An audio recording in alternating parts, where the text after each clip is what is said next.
Hello, ladies and gentlemen. It is me, Parker, and I am going to be talking about War Thunder, where the British tanks have been confirmed. I mean, it's always been confirmed, but now it's been released. Not released on the game, but announced with three tanks: the Centurion Mark III, the Comet, and the Churchill. I'm not sure which variant of the Churchill because I didn't really have a proper look because my favourite tank was on that was the Centurion. Love the tank. Basically the first modern main battle tank. Absolutely amazing. So I'm going to be talking a little bit about the history of the vehicle. Then I'm going to go into the how I think performing War Thunder, and then I'm going to go just overall what I think. I'm not sure how. In fact, I'm not that good at. Well, I'm okay at War Thunder. I'm not amazing. I'm not terrible. So this is not really going to be an analysis, just my opinions on it. Right, Centurion. Right, it was a tank originating from 1941. It was a new cruiser tank under the name A41 and was to be designed capable of taking hits from an 88mm while dishing back as much firepower. It was to mount a 17-pounder gun and a 20mm pulse and autocannon. It wasn't coaxial to the main cannon, it was actually in its own swivel mount, so it was independent. So it's going to be pretty good against aircraft, I suppose, if you use it right. So yeah, it has a, like I said, 17-pounder, amazing gun, and it was meant to have superior mobility to that of the Comet, all while weighing no more than 40 tons. However, due to the vehicle needing armour enough to protect it from the 88, the tank exceeded the weight limit, and instead of redesigning what was deemed a great design, it was decided to instead remake the carriages that would transport them, as they had to carry a limit of 40 tons. I think the overall weight of the Centurion in the end was something like 42, 43 tons, which wasn't much over it, and sorry about that car. Anyway, the armour was impressive with 152mm on the mantlet and turret front and 90mm on the side and rear. The front glacis was 76mm at an angle of 57 degrees, allowing it to take hits from the 88, probably the Panther's gun, but it wasn't exactly protective against the long 88, or if it went to war in the Soviet Union against the long 122, the D-25T used by the IS-2, IS-3 and IS-4. Furthermore, the side and rear arm was 38mm thin, so autocannon rounds would probably penetrate it with the right rounds. But however, they were well protected against heat ammunition in most areas because of the boxes and the side skirts. So that was a given. During testing, however, it was not really quick. However, it was more mobile than the Comet, even across country. Sorry about that, I just had to close my window because there was quite a few cars going past and I didn't know if you could hear it or not. Anyway, Comet cross country, yep. For firepower from the Marks 1 to 2, it carried the famed and very deadly 17-pounder that, with APDS ammunition, was actually capable of piercing even the frontal armour of the King Tiger. You can find a picture of this on Wikipedia, which will, it'll be on here anyway. Fearsome as it was, however, the Mark III carried the even better 20-pounder gun. It was a 84mm caliber, and it was actually I think it was in competition against the 88L71 carried by the King Tiger. The 84mm wasn't actually that far behind in length, as it was something like 66 calibers in length. It was a very long weapon, and had great penetrative performance. It was actually better than the 90mm carried by the Americans at the time. Had far better penetrative performance. Something in the 220s, I think it was, with regular ammunition, 230s. I'm not entirely sure of the exact penetrative performance, but it was enough to even take on the IS-2 and 3. Not sure about the IS-4, but I'm pretty sure it could do with APDS ammunition. After that, however, in the Mark 7-2, it carried the L105mm, which was pretty much the most successful gun of its time. Now then, in War Thunder, how will it perform? The advantages are as great frontal armour in the Mark II onwards. The Mark I, like I said, had 76mm of armour angled at 57 degrees. Even though it's not great, it was enough to protect against the Panther's gun, most likely, and the short 88 carried by the Tiger I. It would not be enough to protect against the 122 D25T, or the most powerful weapons, but it was decent enough to protect itself against most weapons that it would face. But then again, it's in War Thunder. Everyone's going to have the most powerful gun there is. And with APDS ammunition, which is in late game for a lot of vehicles, then it's going to be a very weak armor. However, in a Mark II, I believe it had 110 millimeters of armor, which is great. It's absolutely great. It would protect itself against most likely 122 D25T, which is absolutely awesome. I'm not entirely sure if it will, but it should be enough, because it's only 3 degrees off 60 degrees, so 60 degrees doubles the armor. So it'll be probably in about 200 millimeters of penetrate armor protection. The Mark III, I believe, had something 118. I'm not sure. I'm really terrible at finding armor values of different tanks, but I'm pretty sure it was 118 millimeters thick. So yeah, that would be definitely enough to protect itself against the 122. But the most powerful weapons, definitely not. Not the M64, is it? The one on the T10. It wouldn't be enough to protect against that. But anyway, on to the guns. The guns has a great selection of guns. 3 guns. There's the Mark IV, which didn't enter service. That had a 95mm howitzer. It was just a prototype, so I don't know if they'll add that. Probably not. But otherwise, the Mark I and II had the 17-pounder, which is a 76.2mm gun, which was potentially the greatest Allied tank gun ever of all time in the Second World War, even. Not of all time. Yeah, during the Second World War, it was the most powerful Allied anti-tank gun of the war. And it was even better than the Panther's gun, because this gun was it could penetrate up to 170 millimeters of armor. It might not have been great against the frontal armor of the Tiger II, but with APDS ammunition, it could potentially punch through it. So that is great. Now there is the 20-pounder. It's 84 millimeters, 84.3, I think. 66 calibers in length, around about, and it could actually fire full caliber ammunition, and it wasn't purely APDS, because nowadays tanks don't use full caliber ammunition except for like high explosive HESH, the works, but and heat, obviously, because now the subcaliber ammunition, also known as APDS, APFSDS, armor piercing, fin stabilizing, discarding sabot, but it could fire full caliber ammunition, armor piercing. So, but it rarely actually did this. It mainly relied on APDS, and it was absolutely amazing. It could penetrate easily through IS-3, IS-2 if it had to. Unfortunately, they didn't know much about the T-54, 55 at the time, and when the Hungarian Revolution came in, I think it was 1956, they found out that the 20-pounder was not exactly great against its armor. So that is why they developed the L7 105mm gun, the L7A1. The L7A3 was put in the Leopard 1, if you must know. But the L7A1 was for the Centurion.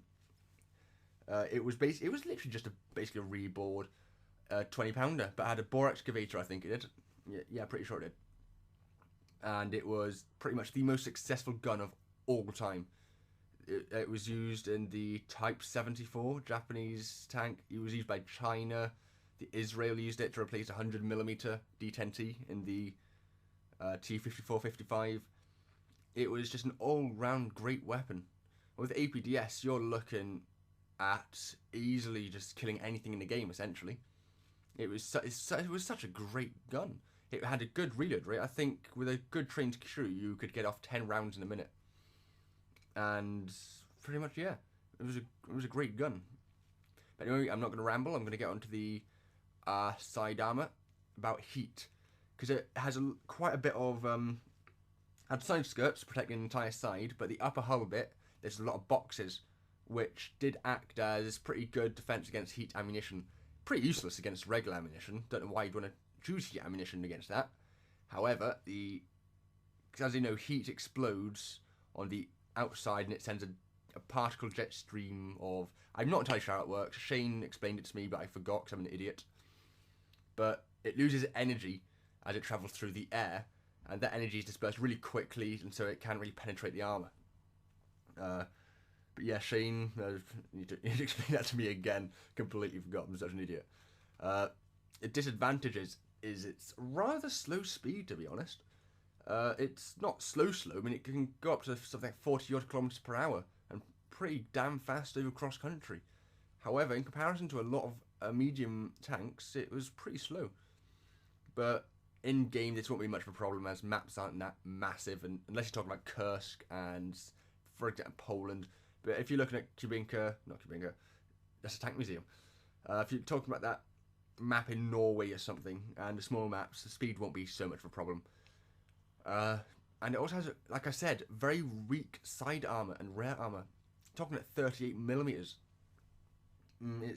it's not going to be great, especially against autocannons, because autocannons in this game can absolutely wreck you, like the ZSU 57-2. That thing will absolutely demolish you on the side, so don't show your side. But in the massive maps, it's not much of a problem, as they're going to be rarely getting around side you if you're fighting on the front. So, but if they do flank you, you have to turn your side. But if you're turning your side, that means the person you were originally fighting is now shooting at your side. So it's a very situational tank. You have to stay at the back. But otherwise, a great tank nonetheless. Overall, however, I think it will be a massively great addition to the game. It'll really spice it up. It is balanced, having good mobility, good armor, and a great selection of guns, while not being particularly quick and having easily penetrated side and rear armor, so it has weaknesses that you have to look after. Overall, great tank. It's a sort of, like I said, situational tank. With the Mark 1 and 2, you have pretty much some decent AA abilities due to its 20mm Polston, which was essentially it was a simplified organ.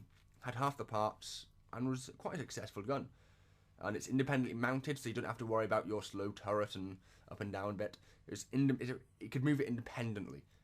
So there's that. Like I said, you have to keep an eye on your flanks to be easily killed. And the L7 is an incredibly great long-range weapon. Great penetration values and decent reload rate. And in the right hands, it will be an absolute beast. It'll be absolutely amazing. Like I said, however, as well, it's not going to be insanely amazing against most powerful heavy tanks and medium tanks with great guns. Facing against anything like a D25T, it will turn it to butter. However, as that is basically the Mark 1, I think the Mark 1 will be late tier 3, early tier 4, maybe mid tier 3. I doubt it'll be that low. I highly doubt it. It cannot be killed at the front with anything in that tier, except from high explosive, high caliber shells. So yeah, it'll be very late tier 3, early tier 4, as its armor will still retain the armor that it is useful, and its 17-pounder gun will be able to deal with but the most heavily armored opponents, and it will have ability enough to keep in pace with the medium tanks. However, its side armor is very weak, so it's pretty much balanced. Mark 2 could sit higher than the Mark 1, as you know, it has 110mm of thick frontal armor with increased side armor, 56mm. Still easily penetrated, but you can side scrape it with it a bit more. It still retains its 17-pounder gun, and so it's going to be pretty good against the more powerful guns. For this reason, I think it'll suit well in the early tier 4 and possibly mid tier 4, with the Mark 3 in the mid to late tier 4 with its improved 118mm of frontal armor, and you know, and it has a 20-pounder gun. That 20-pounder gun will wreck everything with its full caliber shells if it penetrates. Well, not really, it's actually smaller than the 88. But you know what I mean. Its APDS will penetrate anything it can face, essentially. What else? Oh yeah, like I said, it won't. I doubt it'll face a T10, so you don't have to worry about that. The new 20-pounder gun was considered superior to the 90mm gun. I'm reading off a script for some weird reason. I can't find where I left off. Oh yeah, like I said, the 20-pounder could easily deal with the IS-3 and very likely the IS-4, but was not very against the T-54-55s. This is where the Centurion Mark 7.2 and then the 5.2 came in with the L7 105mm, which was considered the best gun of all time. It's not good as 120mm guns now, But at the time, it was awesome. It was better than most of what most countries put out, actually. The equivalent for France, because they didn't use the L7, they used their own gun, which I think was the 105mm F1. But yeah, if the Mark 7 came in, it actually had even more armor, and I think the Mark 7 will be awesome in the game. I doubt it'll be in the game because that's just basically really, it's not modern, but actually I think the Mark 7 came in around at the same time as a Leopard. But I do believe that the 5.2 will be in the game. Actually, no, the Mark 7.2 will be in the game, I think, actually. Never mind, ignore what I said, because the Mark 5 actually entered service in 1959, Mark 5.2 even. It was first mounted in 5.2, then after that, 1959 onwards, it was mounted in pretty much all Centurions since then, and I think the Mark 7, I'm not sure when it entered service, but I am going to assume the 7/2 ended service around 1961, 62, 1960, around those days, between 1960 and 1963. How far am I on now? I'm on 16 minutes. Oh my god, that is very, very far. But yes, this tank gun will penetrate every single tank in the game. No questions asked. Even the turret of the T-54. And the mouse. And potentially the IS-4 and IS-3. Potentially. I'm not sure, but it'll have a bloody good try. But overall twice, it will be a superb addition to the already great selection of tanks in the game, and will be surely a favourite to War Thunder players. Wow, I didn't half ramble across that. Anyhow, 17 minutes in, it is now time to end this personal discussion with myself, talking to a microphone in my face, which may or may not listen to me just go... I'm sorry if you heard all that, but whatever. Have a good day, folks. I'll be talking about the Comet pretty soon, and I have a new series coming up about base tank facts and stuff like that. Maybe, I don't know. I've got all the script lined up, so that will be in. But anyway, this is Parker signing out. Loving this tank, one of my favourite tanks of all time. And maybe we'll see a top tier heavy tank. I wonder what it is. Parker out.